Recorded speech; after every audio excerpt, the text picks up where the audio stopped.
네, 고등영어의 모든 것을 알려준단 마리오 시작하겠습니다. 우리 마리오라는 게임 캐릭터가 굉장히 유명한데요. 이 마리오의 직업을 모르는 사람이 좀 많더라고요. 이 마리오의 직업은요, 바로 배관공입니다. 무언가 다 뚫어주는 사람이거든요. 그래서 저도 이 고등영어에 대해서 여러분들이 좀 깝깝하고 꽉 막힌 것 같은 그런 부분들을 다 뚫어드리겠다라는 각오로 저기 마리오 옷을 입고 나왔습니다. 자, 우리 첫 번째로 뚫어볼 부분은 뭐냐면요. 바로 중학영어와 고등영어의 차이점이에요. 이거 궁금해하시는 분들이 되게 많거든요. 제가 요거를 세 글자로 정리해봤습니다. 자, 바로 더, 한, 다예요. 고등영어는 더한답니다. 뭘 더하지? 자, 더, 길고 깊어요. 내용, 문장도 길고 지문도 길고 내용이 깊어요. 그렇다 보니까 한 번에 딱 읽자마자 이해가 안 되는 지문이 많아요. 그렇다 보니까 우리 시험 볼 때는 중학교 때는 다 지문을 외워가지고 시험 보는 경우가 많은데 여기서는 다 외울 수가 없게 됩니다. 자, 이게 고등영어의 특징이라고 볼 수 있는데요. 제가 이거 첫 번째, 더 길고 깊다. 이것보다 더 자세히 보여드릴게요. 자, 교과서 지문으로 보면요. 단어 수로 제가 비교해 드릴게요. 중1에서 중3으로 넘어갈 때도 차이 많이 나요. 한 2배 안 되게 차이가 납니다. 고등으로 근데 넘어가면요. 2배를 훨씬 뛰어넘어요. 중3 때의 2배보다 훨씬 많죠. 중1하고 비교하면 약 그 단어의 수가 약 5배 정도 늘어나는 거예요. 단어의 수만 늘어나는 게 아니고 문장의 길이도 길어집니다. 우리 중1 때 보는 문장 이 정도 길이라면 중3 때는 한 2줄 정도 돼요. 고등에 올라가면 이렇게 되어버려요. 수능 문장 보여드릴까요? 그럼 이렇게 됩니다. 자, 이거 지금 오탄하고 잘못된 게 아니고 다 못 쓴 거예요. 같은 행간, 같은 자간, 같은 크기의 폰트로 하면 다 들어가지가 않는 거야. 수능 문장은 또 더 길다라는 거죠. 이렇게 고등에 가면 문장이 이렇게나 많이 길어지는구나. 긴 문장을 보려면 당연히 문장 이해 속도도 더 많이 느려질 거고 지문 내용 이해하는데 걸리는 시간도 더 많이 필요하게 되겠죠. 자, 고등영어는 이렇습니다. 그리고요. 내용 자체도 좀 깊이가 깊어져요. 우리 중1 때는 뭐 하준이의 마음지도 이런 식으로 자기소개나 자기에 대한 이야기를 본다면 중3 때는요. 주제가 조금 변해서 뭐 교훈이 있는 이야기를 읽거나 아니면 용돈 쓰는 방법 이런 게 나와요. 고등에 가면요. 갑자기 자 보세요. 튼튼한 장을 가진 사람의 미생물을 설사병인 사람의 장에 이식하여 고친 사례 이런 거 나오는 거. 뭐 생물학, 환경 아니면 세계적인 이슈들이죠. 뭐 지구온난화 이런 것들. 이런 거에 대한 내용이 나와요. 갑자기 확 깊고 넓어졌죠, 범위가. 자, 그럼 두 번째. 이런 지문을 본다면 당연히 읽자마자 한 번에 전체가 다 이해되진 않을 거라는 거예요. 자, 지금 보시는 요거 지문. 올해 수능 제가 지금 이걸 촬영하고 있는 이 시점이야. 딱 수능 해설 강의 촬영한 지 일주일째 된 날이에요. 그래서 올해 수능 지문 중에서 제가 하나를 뽑은 건데요. 이거 지금 여기 있는 문장은 오답률이 높았던 문제 그런 거 아니고요. 그냥 하나를 뽑은 거예요. 자, 일단 한국어로 볼게요. 가치만으로는 문화가 창조되고 구축되지 않는다. 일부 시간에만 가치에 따라 생활하는 것은 문화의 창조와 유지에 기여하지 않는다.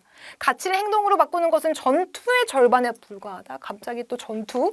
자, 물론 이것은 올바른 방향으로 나아가는 단계이지만 그 다음에 그러한 행동은 기대되는 것에 대한 명확하고 간결한 설명과 함께 조직 전체에 널리 공유되고 배포되어야 한다. 뭐 알 수 있을 것도 같지만 이걸 딱 한 번 읽자마자 심지어 한국어로 번역된 걸 봤는데도 문제를 뭘 풀 정도로 딱 와닿지가 않죠. 하나로. 중학교 때랑 좀 많이 다른 느낌이 나요. 이런 것들 한 번에 딱 와닿지도 않는 그런 지문들을 가지고 우린 뭘 해야 돼? 내신 시험을 보고 수능 시험을 봐야 돼. 그때 중학교 때처럼 이걸 지금 방금 봤던 그 지문도요. 다 외워가지고 시험을 볼 수가 없다라는 거예요. 자, 외울 수 없는 이유. 아무리 어려운 지문 있어도 쌤 그냥 외워버리면 되는 거 아니에요? 범위가 너무 넓어요.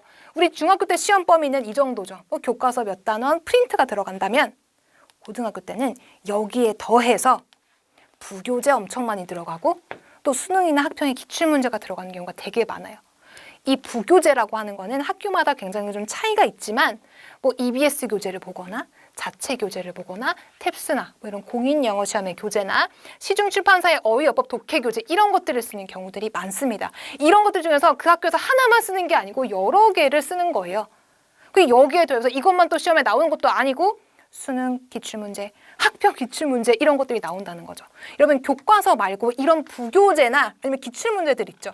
이런 게 시험 범위에 들어가는 그 비율이 40에서 80%, 어떤 학교는 90%예요. 교과서 10%, 나머지는 다 여기서 나온다는 거예요. 지문 양도 많고 더 길고 이런 것들이 나온다는 거예요. 그렇다 보니까 어때? 외울 수 있어요, 없어요? 다 외워서 시험을 본다?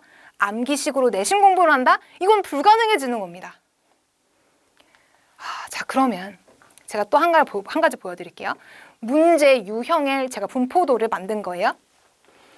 어휘어법 문제가 중학교 때는 그렇게 많지가 않죠. 어법 문제 특히 뭐 한 번 시험에 뭐 두세 개 나오거나 이럴 거예요. 대체로는. 그런데 고등학교 때는요. 어휘 문제 30%, 어법 문제 50% 정도? 아니면 어휘랑 어법이랑 40, 40 정도? 이 정도로 굉장히 많이 출제가 돼요. 자, 그래서 우리가 어법과 어휘에 되게 좀 신경을 많이 써야 하는데요. 제가 문제 유형을 잠깐 보시면 비교를 한번 해보면 중학교 때 우리 많이 보는 거 이거죠. A부터 E 중에 어법상 어색한 건 고르세요. 이렇게 문제가 보통 나온다면 고등학교 때는 이것가 되면은 고등학교 때는요. 이 문제 유형이 조금 더 다양해져요. 지금 보시면 올바른 문장 몇 개인가요? 올바른 거 2개를 골라보세요. 어법상 틀린 부분을 찾아서 바르게 고쳐가지고 쓰세요. 근데 그 쓰라고 하는 게 지문이 엄청 긴 거야. 그 중에서 다 읽고 어법성을 판단해서 고쳐가지고 써야 되는 거예요. 주어진 시간 안에. 이렇게 범위도 딱 정해지지 않고 다양하고 복잡한 문제를 여러분들이 고등학교 때는 내신 문제로 만나시게 되는 거예요. 자, 그럼 이런 문제들의 대비를 어떻게 해야 되냐? 이 어법 문제 대비법, 어휘 공부법 이런 것들을 제가 2, 3강에 나누어서 설명해 드릴 거예요. 듣기랑 독해 공부하는 방법까지. 자, 그러면 우리 오늘 1강에서 얘기했던 거 한번 정리하고 마무리 한번 해볼게요. 자, 중학영어와 고등영어의 차이점. 자, 고등영어는 어때? 더 한다라 그랬습니다. 지문 길이, 문장 길이 이런 것들이 전부 다 더 길고 내용도 깊습니다. 그렇다 보니까 한 번에 딱 이 지문을 읽어가지고 와닿지 않을 가능성 많아요. 또 그렇다 보니까 내가 시험을 보기 위해서 그 범위에 포함되는 모든 지문을 외워서 공부한다? 다 외워서 공부할 수가 없습니다. 진짜로 영어 실력을 키워놓으셔야 되는 거예요. 그럼 그 영어 실력을 키우는 방법, 각 파트별로 어휘, 듣기, 독해, 어법 자, 어떻게 공부하면 되는지 2, 3강에 알려드리도록 하겠습니다. 네, 수고하셨습니다. 좋은 하루 보내세요.